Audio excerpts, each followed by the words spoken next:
Yon, tatlong cruise sa Paetan, Laguna. Let's go. Umalis ako sa amin ng 5:30 hanggang makarating ako dito sa Balibago ng 5:45 kung saan ang meet up place namin. Usapan 6 o'clock ang ride out. Syempre yung nagaya wala pa rin, kaya naisipan ko muna mag-stretching.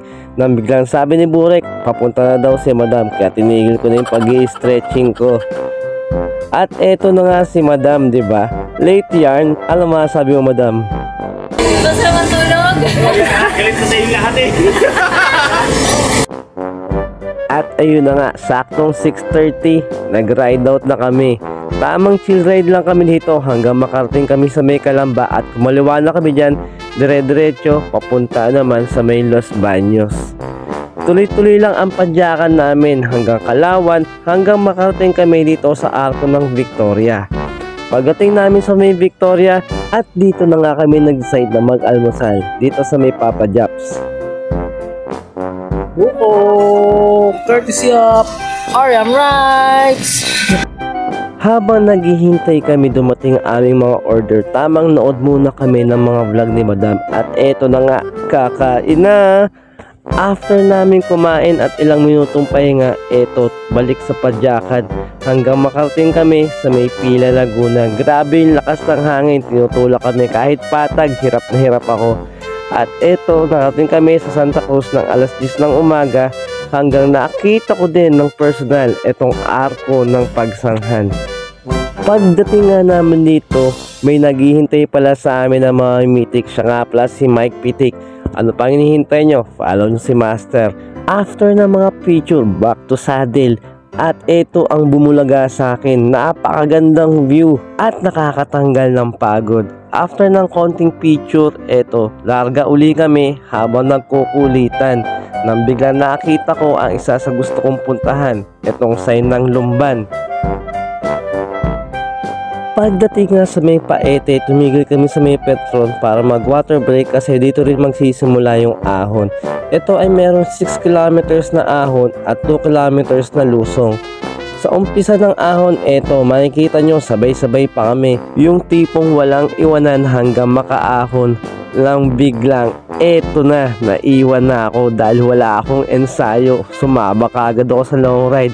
Kaya, eto, sariling pacing na lang ako. At tamang tiis sa makukunat na ahon. Syempre, tutuod ako nyan. Huling long ride ko, nasa San Pablo, Laguna ako.